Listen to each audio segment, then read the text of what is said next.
Well, hello everybody, Dapintosh here. So, we are roughly 1 week away from the release of Ragna Crimson chapter 78 after 2 long months of hiatus. I mean, it was 1 month of a hiatus, but since the series is monthly, it means that it's 2 months instead of just one from the last chapter to this one, chapter 78. So it's been a long wait because this chapter and many chapters, presumably after it, are gonna be fire because we are finally entering the all-out war between the Sun Cult and the bloodline of Roars.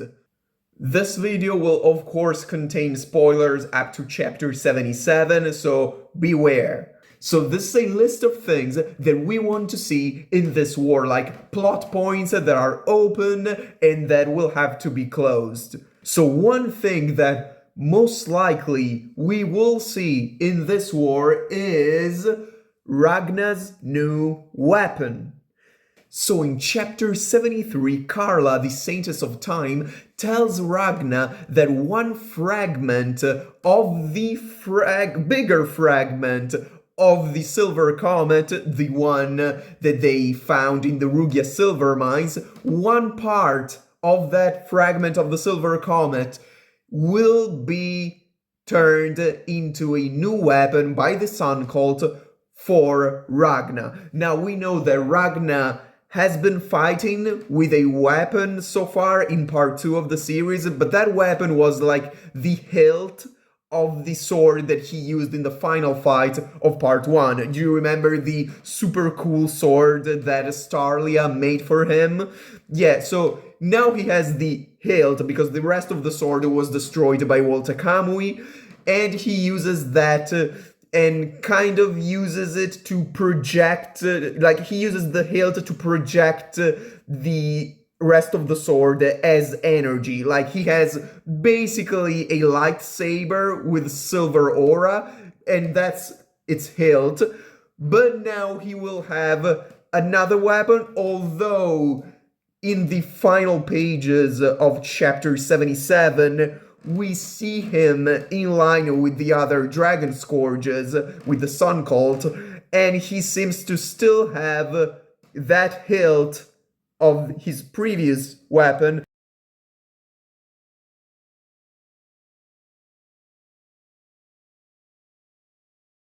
Another thing, of course, is the reveal of Ruosi's real identity. I made a video about it, so go watch that if you are interested in the specifics. I won't spoil it right now, but I guess we kinda sorta know what's up with her. Like, it's been made very clear with some hints, if you pick up some hints. And also, the author Daiki Kobayashi said that it will be revealed by volume 17 or 18, something like that. So yeah, I guess in this war it will be eventually revealed, like stated outright, even though we kinda know it. Go watch the video if you're interested.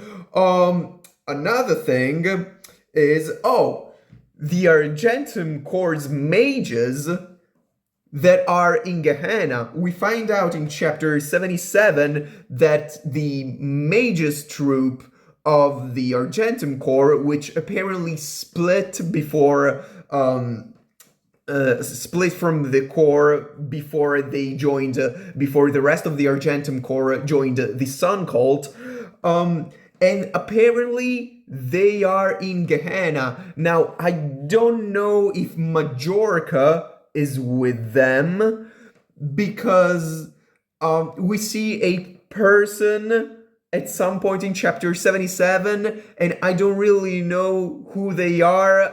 In the review, I kind of hypothesized that it might have been Majorca, like transformed Majorca, when she has like an adult body and light hair and whatnot, but I'm not really sure. So I assume that she is with them, and it might be that person which is talking with the dragon Jazurka, but I guess we'll see. Also, actually, Isaac's words in chapter 75 kinda sorta seem to imply that Majorca left even before the others, like that she left before even knowing that Starlia is still alive, like that she left after the final battle of part 1, but before, I guess, the epilogue of part 1, like when Ragna wakes up and he finds out that Starlia is still alive, although comatose. Like, so Majorca has already left by that point. It seems like that. So I'm wondering if she's actually with them. She might not be, actually. I don't know. We'll see. So let's talk about possible matchups, you know? Because in the final scene of chapter 77, as I've already said, we see the entirety of the bloodline of Roars, the remainder of it at least, because Lapis Dozzo, as we know, he died. Rest in peace. And then we see the Dragon Scourges, the Saints of the Sun Cult, on the other side. So let's see who's fighting who, okay? Who might be fighting who. So I wrote that it would be cool if Skirim Zaha, which is the guy with the rapier from Gilza, the one with the kind of net symbol of the bloodline of claws. So that guy would be a pretty good matchup. I mean, I think it could be for Ragna, but I'm thinking more for Lee Hakuren, the Ageless Swordsman, because he too has one of those weapons, one of the 6 special weapons made by Gilzea. So that would be a cool matchup. Oh, by the way, Skirim Zaha is also the guy whom fought Shin. Shin, whom invaded Gehenna Hall, was defeated by him, but he did not die, obviously. So Shin might get involved in this war. Who knows? It's possible. We don't know. Also, Orgol, as we know, is actually just Crimson in disguise, and he is one of the Saints of the Sun Cult, the Prophet Orgol. I think a good pairing would be Jazurka, which is the dragon which apparently is very good with magic and casting spells and that sort of thing. So I'm thinking it would be a good matchup, yeah. Also, I'm thinking maybe Guster Noah from the Sun Cult would be a good matchup for Jazurka, because he's also kind of the intellectual type, although, I don't know, I'm wondering. Also Thorgil, the superhuman, I think, no, the super soldier Thorgil, I think, I mean, it's pretty obvious the matchup. I mean, we have another guy from the Dragons, which is like incredibly buff. He has like the Stegosaurus bone plates on his back. We don't know his name or his rank. I called him a Stego Dragon in my notes. So that's a pretty fun call. Like, it's pretty obvious. Also, I was thinking and this is kind of stupid, but Raptelica, the Dragon Saint, the girl, you know, she could be maybe a good match for the other dragon from the Bloodline of Roars that we've never seen, which I just called Lucifer here because he has kind of that vibe, don't you know? And well, I just paired them up because they both have horns, and that's it. That's just, I don't know.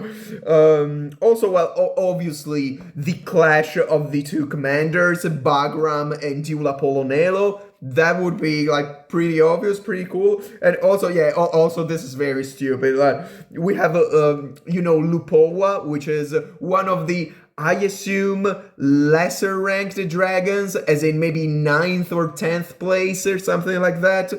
We saw him during Ragna's invasion, during Ragna's speed run of Gehenna. He's the first one he meets, the mist dragon. So he produces mist, and I'm saying that maybe he was matched with Lakusha. He would be matched against Lakusha for, again, a stupid reason, because, Lakusha is the rainbow saintess, and Mist and Rainbow, they interfere with each other. I know, it's dumb, but I don't know. I mean, we don't know why Lakusha is called the Rainbow Saintess, so it might be because she actually makes rainbows appear. I don't know. We speculated about it in another video. Go watch that too later. Also, there are a couple of important absences in the final scene here. I mean, of course, we do not see the queen of the bloodline of Roars, which we don't really know if she's a dragon. Like, maybe she is, maybe she's not.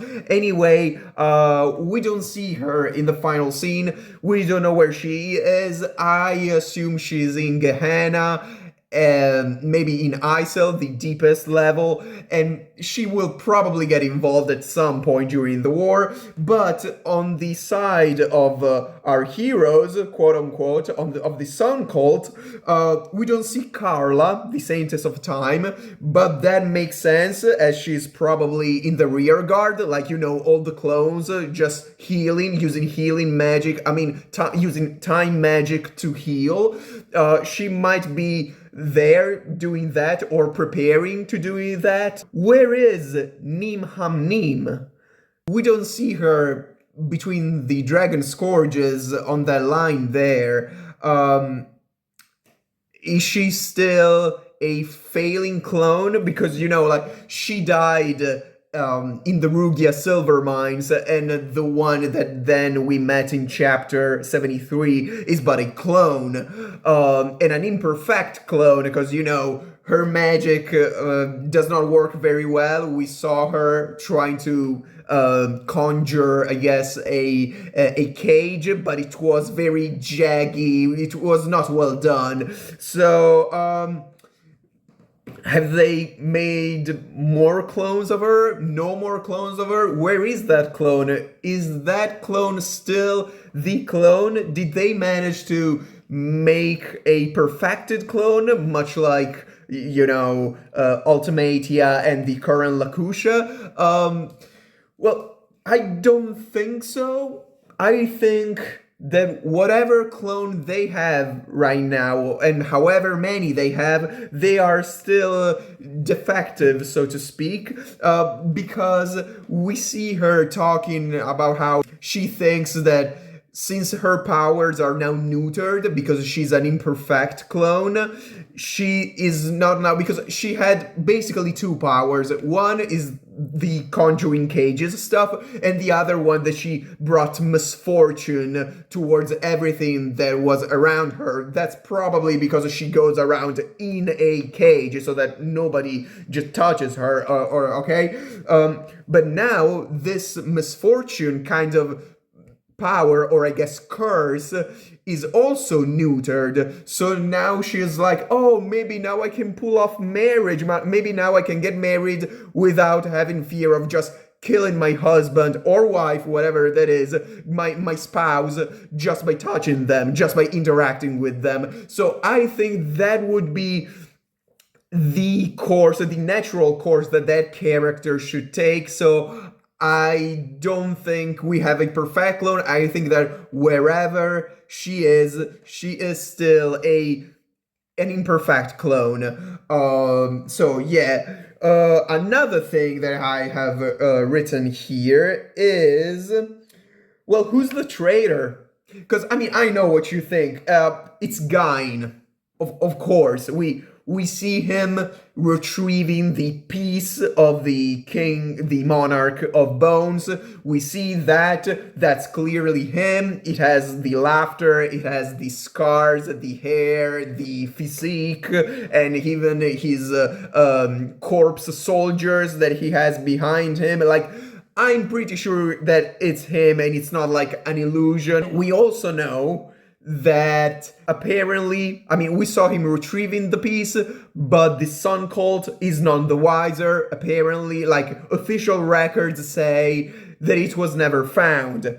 Now, Daiki Kobayashi, under the cover of volume 14, kinda teases us about this. He says, oh, so the guy that looked like a bad guy was actually a bad guy, huh? But wouldn't that be too obvious? So maybe it's not actually like that, or maybe it is and it's a trap. Like, he's like making us double guess ourselves. Like, did he do the thing that was obvious, or was it a diversion? Like, it's too obvious so you do not think about it, but it actually is. But I mean, how do you explain the fact that he did retrieve the piece of the Monarch of Bones, and but officially it was not found? I guess the only way to explain this off would be if he did retrieve it for the Sun Cult, but then the Sun Cult announced that it was not retrieved because they do not want to let enemies know that they have it. Kind of, maybe they will pull it off as a surprise attack or something like that. I guess it's technically possible. I'm not sure. But if it is, which we don't know yet, but if that's the case, if he actually retrieved it for the Sun Cult, and then the Sun Cult just said, no, we don't know where it is, then who's the traitor then? Because there is a traitor.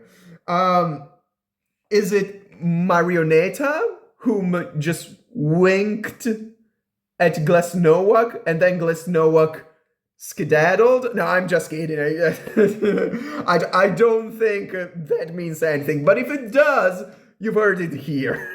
So let's talk about something that would happen maybe in the late stages or after this war.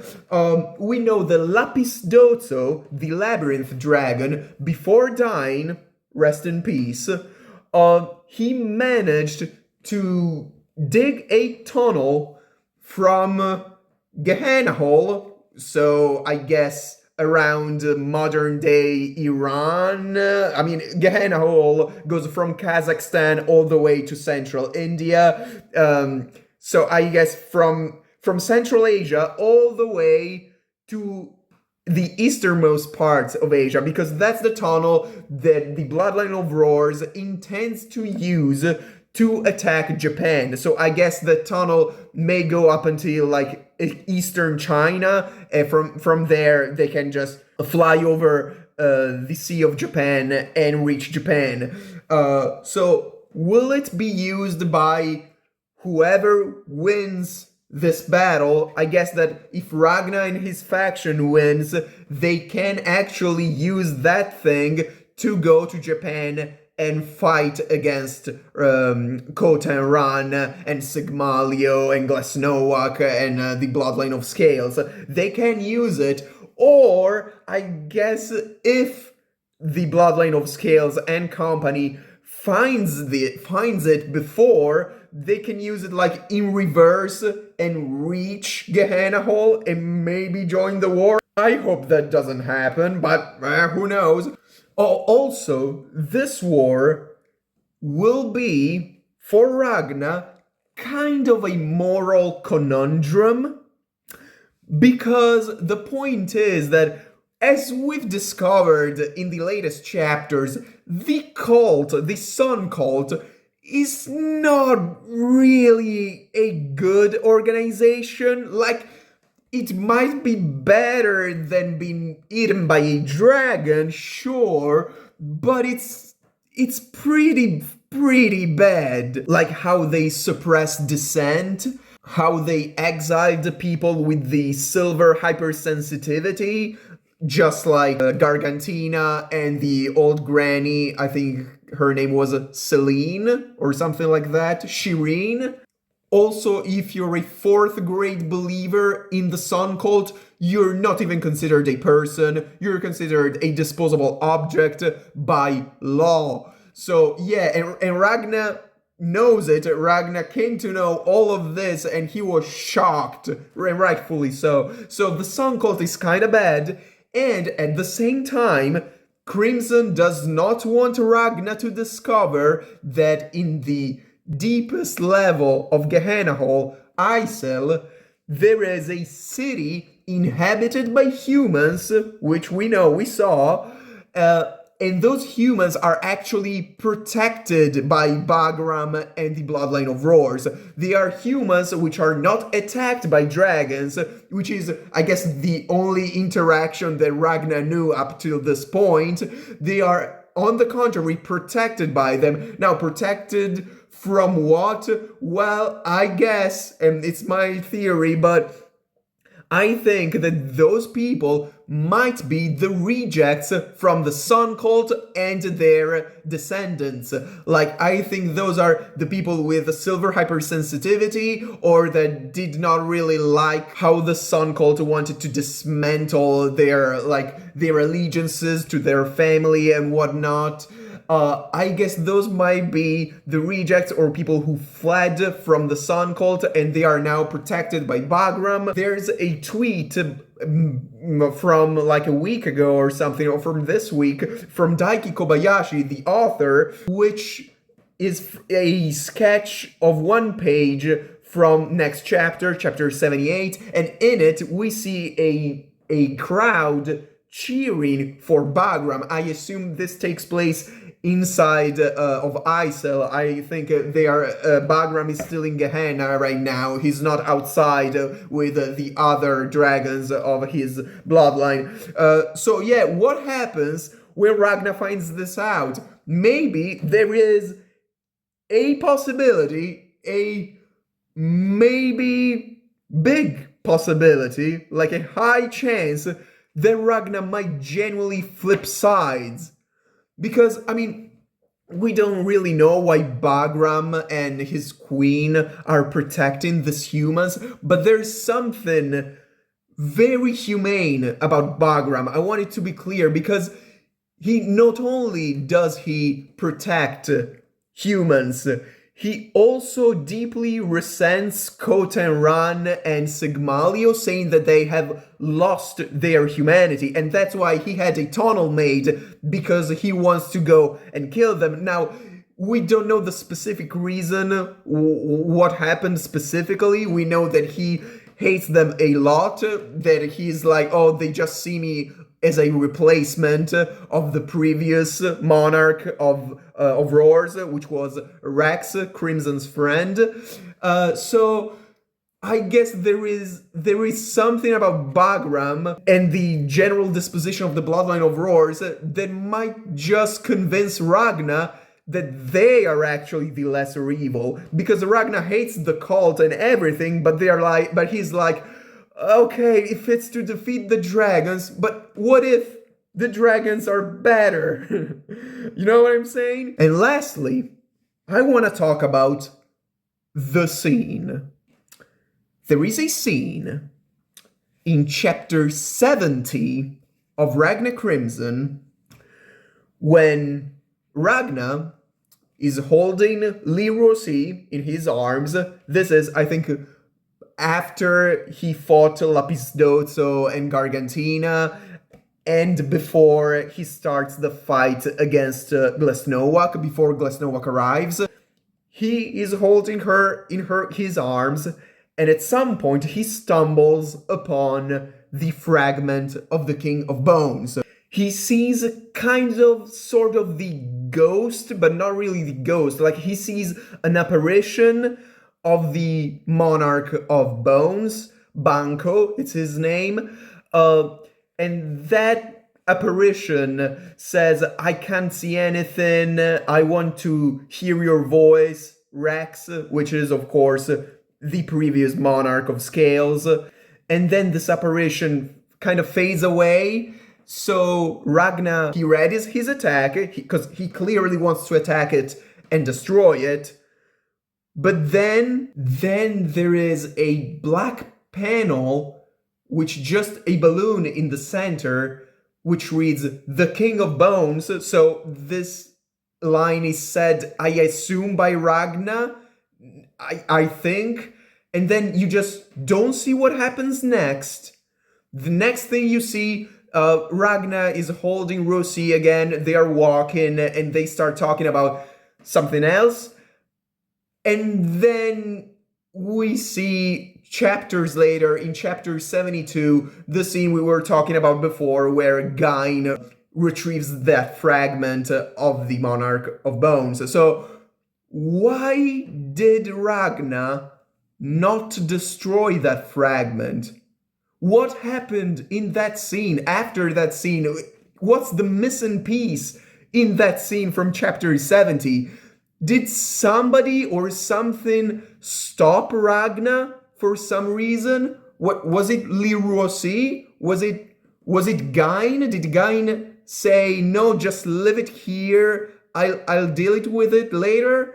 Was it another one? Was it Marionetta?